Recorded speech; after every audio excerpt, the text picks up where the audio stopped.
les propongo que pasemos a una última pregunta general, que podamos responder a esa misma pregunta entre todos, para que posteriormente demos la palabra al público, que nuestros compañeros y compañeras piensen de manera concisa un grupo de preguntas que puedan alimentar este debate y dar y decir este espacio.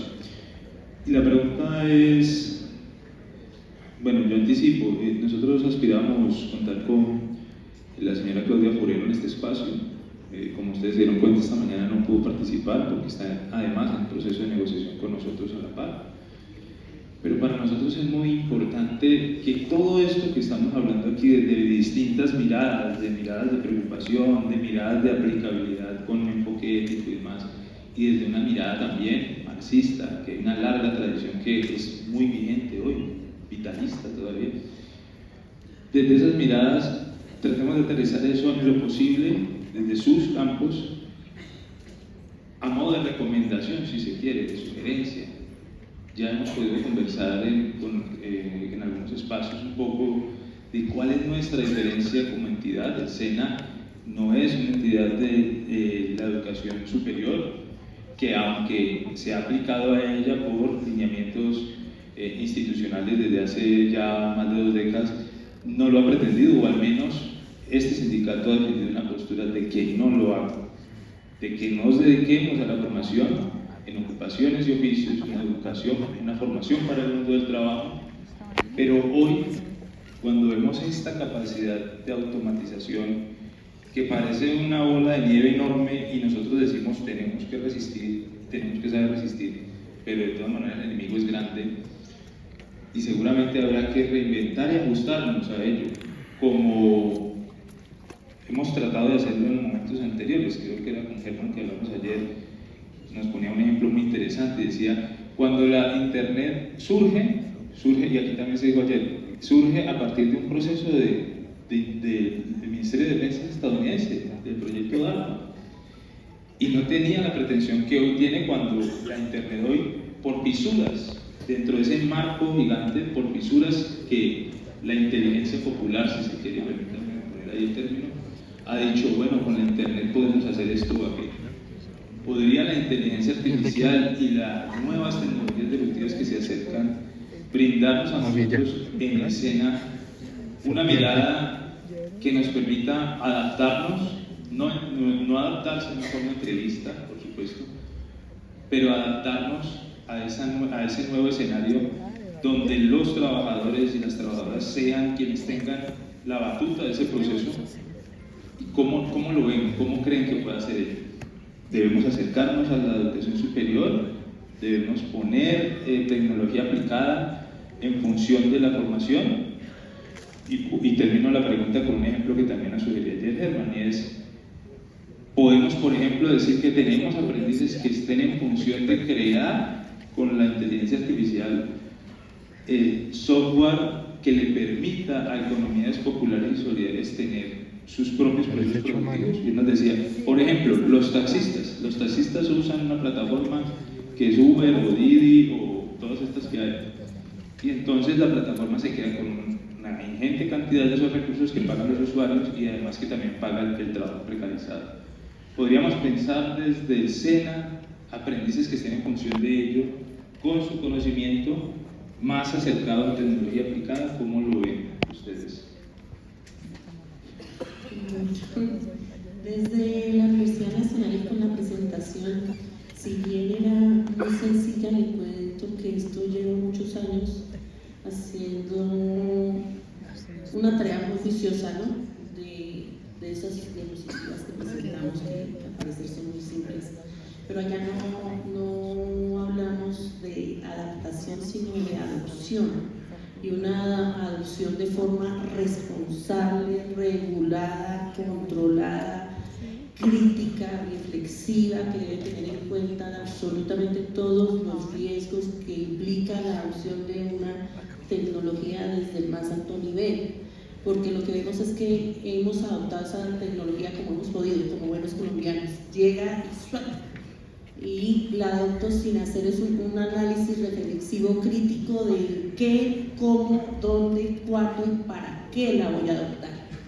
Entonces el llamado de ese modelo con esas 4 fases que mencionaba ayer y esos 10 pasos, que pueden ser más, pueden ser 18 pasos dependiendo de qué tan riguroso vaya a tomar las acciones, es una adopción responsable de cualquier instrumento que yo vaya a utilizar.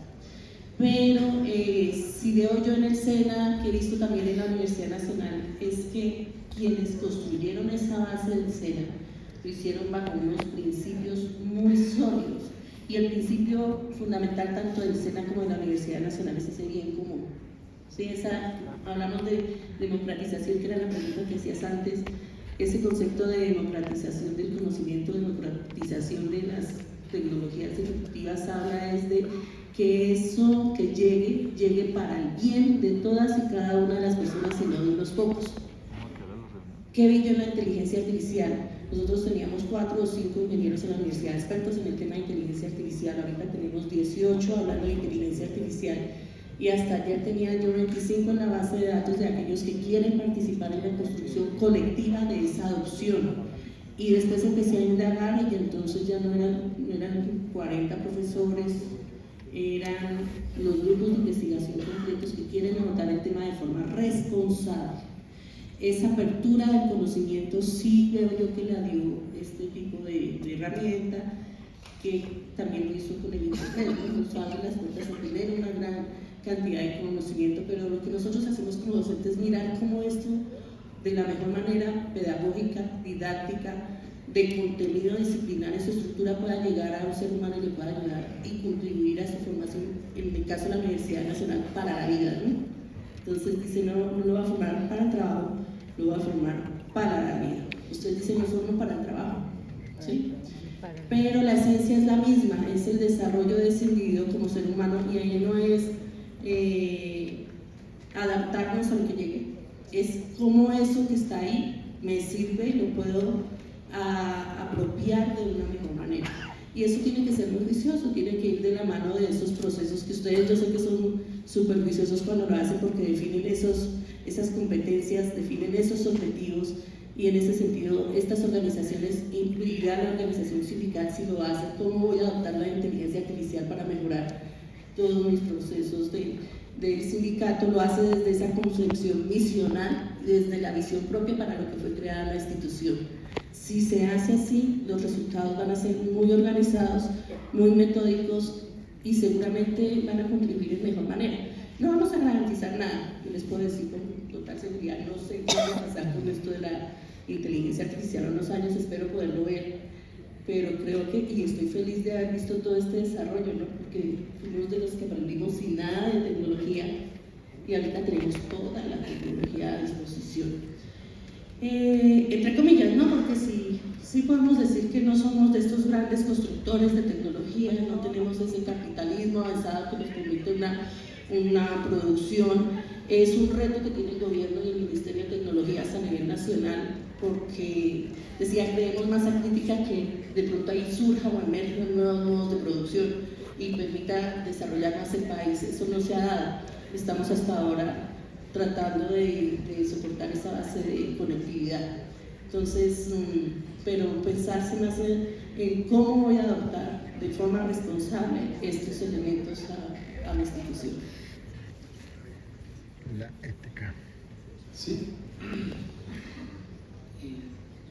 A ver, yo lo único que diría es que tenemos, desde mi punto de vista, un reto. Estamos llenos de retos, ¿verdad? Pero de pensar la educación de otra manera. Tal y como estamos formados, nuestro trabajo, el modelo educativo en el que, digamos, esto requerirá otro seminario sobre el modelo educativo y qué educación queremos, que estos son los espacios para que se discuta también.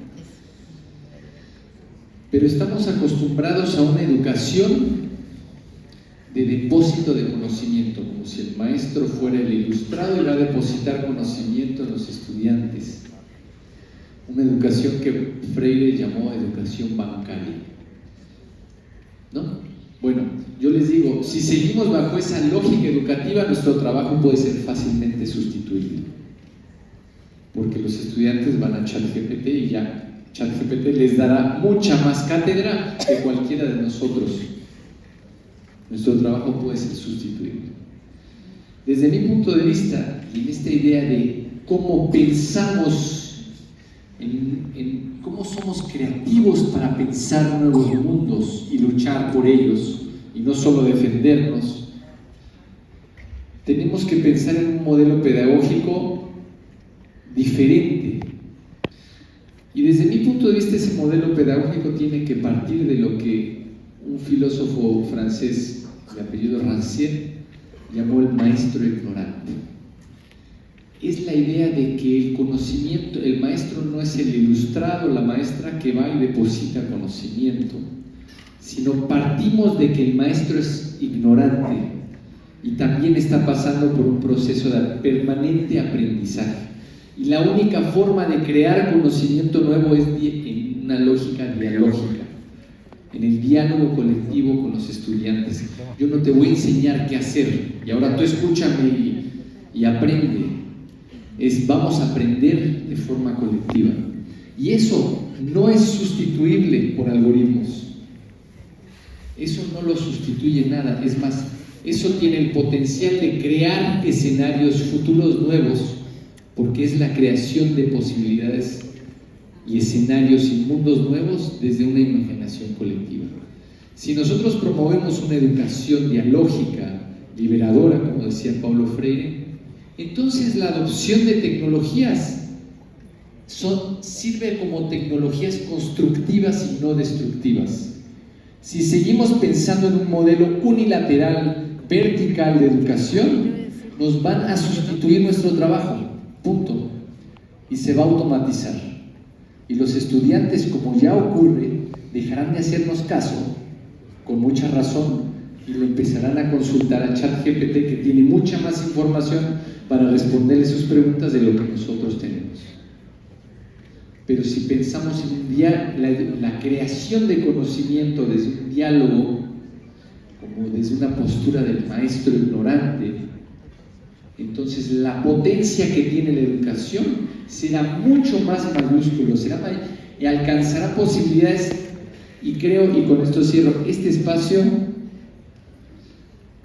de escena es estratégico para eso, porque ustedes como profesores están en las comunidades, no están en una aula universitaria, están esparcidos en todas las comunidades, en contacto con las necesidades locales de las poblaciones. Entonces, la potencia que tiene estar en la comunidad, tener un espacio educativo en la comunidad, es doblemente mayúsculo por la posibilidad de crear conocimiento basado en las necesidades de las comunidades. No llevar cátedra al pueblo, no, es construir conocimiento nuevo en las comunidades, y eso no lo va a poder sustituir el algoritmo. Gracias. Bien, yo sumaría a lo que acaban de señalar que hoy como nunca es necesario una formación interdisciplinaria. Es decir, hoy más que nunca necesitamos de la filosofía para preservar la capacidad de pensar y el pensamiento crítico. Hoy más que nunca necesitamos la sociología. ¿Sí?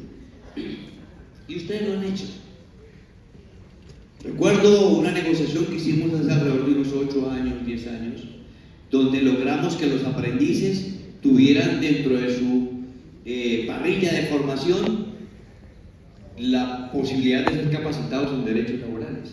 Eso lo ganamos en un paro que hizo Sindecena y en una negociación que yo tuve la oportunidad de asesorar a Sindecena. Bien. ¿Por qué? Porque yo creo que el mayor problema de la educación es su expectativa, su perspectiva de formación de manera funcional e instrumental. O sea, usted tiene que capacitarse para producir. No importa qué produce, para quién produce, no importa el impacto de lo que usted hace. Y es necesario que tanto los docentes como los estudiantes sepan su lugar en la sociedad, su lugar en este mundo, el impacto y las consecuencias de lo que están haciendo. Si se tiene esa posibilidad de formación interdisciplinaria para que la educación deje de ser exclusivamente funcional, yo creo que podemos ayudar a enfrentar en mejores condiciones este tema de la tecnología. De esa manera pudiera tenerse, si no el control, si una mejor regulación y una mejor adaptación de esas tecnologías a nuestro quehacer. Hoy más que nunca es necesario volver, o mejor, acercarnos al Gerd Morin cuando habla del pensamiento complejo y de la necesidad de tener un conocimiento interdisciplinario. Un abogado no es nada si no se ha aproximado a la economía, si no se ha aproximado a la filosofía, si no se ha aproximado a la antropología, ¿sí? Porque si no lo ha hecho, pues será un lector de normas y tendrá una interpretación exegética, se sabrá textos, pero jamás entenderá el contexto. Excelente. Muy bien, muchas gracias entonces, compañeros y compañeras. Yo le cedo la palabra a Alberto para que me diga si hay cabida.